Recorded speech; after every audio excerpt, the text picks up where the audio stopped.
To the papers now. Dipty's here on set for a look through them. Dipty, you're starting with the world front pages, focusing really on that UN report into biodiversity. That's right, an alarming 1,800-page report that came out on Monday that's basically warning that up to 1 million species of animals and plants could be wiped out in the decades to come. Humans are the big cause for this, what they're calling the sixth mass extinction, the most serious one since dinosaurs were wiped out. The planet's in crisis, as you see from the eye here.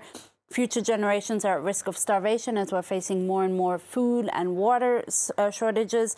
Climate change, overdevelopment, and notably intensive farming have been blamed for this stark deterioration in the planet. The Italian daily La Repubblica going with a picture of an endangered primate and the headline, "Look at me," perhaps for the last time, actually, this species and many others facing imminent extinction. The Catalan daily Ara also going with another heartbreaking picture because it's not just exotic animals, frogs as well, like this amphibian here, are at risk of going, at risk of extinction. SOS Nature, the Catalan paper says.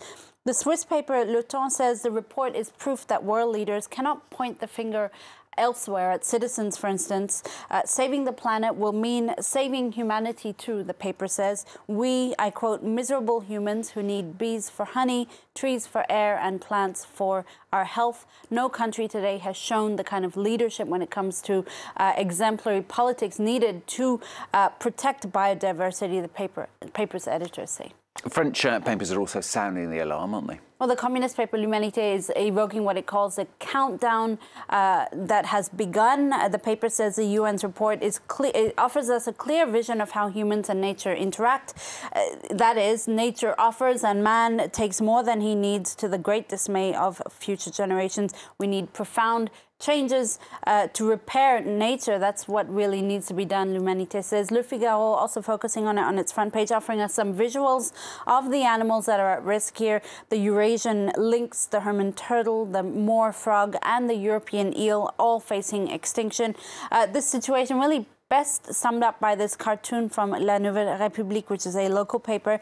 The animals here are asking Noah, whose ark is sinking, what and if he plans to do something about it. Now, Dipty's also found reactions from the Iranian press. This is after the US sent an aircraft carrier and bomber task force to the Middle East. Well, the gesture by the U.S. doesn't seem to have rattled the Iranian papers, at least. Iran Daily noting on its front page that John Bolton, the national security advisor who made that announcement, has said that the U.S. is not seeking war with Iran. But there's an interesting article from Foreign Policy that says nobody really knows what Donald Trump's Iran policy is. The paper even, the article rather, goes on to lay out 5 possible theories, including, I quote, Kabuki theater, that it's just it's about keeping Iran's enemies like the Saudis, the Israelis, and Gulf states happy. Maybe it's to pressure Iran to sign a new deal or a pretext for a preventative war. You can read about it in this article here. Serious topics now. The royal baby. That's right, serious.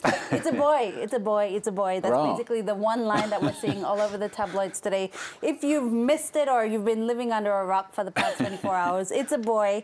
Meghan Markle and Prince Harry's son was born on Monday. The baby weighed 3.2 kilos. And is absolutely to die for, as Harry revealed in that very sweet impromptu statement to the press yesterday. The Daily Mail also going with the same line, this little thing is absolutely to die for. Meghan and Harry, as they've done pretty much throughout her pregnancy, have eschewed royal protocol. There are no plans for the traditional media dangling of the newborn royal. They're promising, though, to reveal pictures later this week and the baby's name. Not sure if he'll get something regal or something American. We shall see. And finally from Dipty, the latest episodes of Game of Thrones has everyone talking. Wrong reason, though. Yeah, that's right. Forget winter is coming. Coffee is coming, apparently. Is it? To the scenes of Game of Thrones. In the last episode, an errant Starbucks coffee cup was left behind in one of the scenes. And in fact, when I saw this article yesterday, I thought it was a joke. But no, it's not. It's a pretty incongruous You'd think they'd appearance. noticed that, wouldn't you? When they were filming. You think, right? This is an epic fantasy set in the medieval times. This is really the thing you shouldn't be seeing on set. The British daily The Telegraph says it's not the first time, though. Apparently Game of Thrones, you know, epic and wonderful as it is peppered with errors throughout its 8 seasons. You have in season 5, there's an episode where we actually see a computer charger emerging from the legs of a dying Lord of Dragonstone. In season 3, we hear the ping of a cell phone during a scene.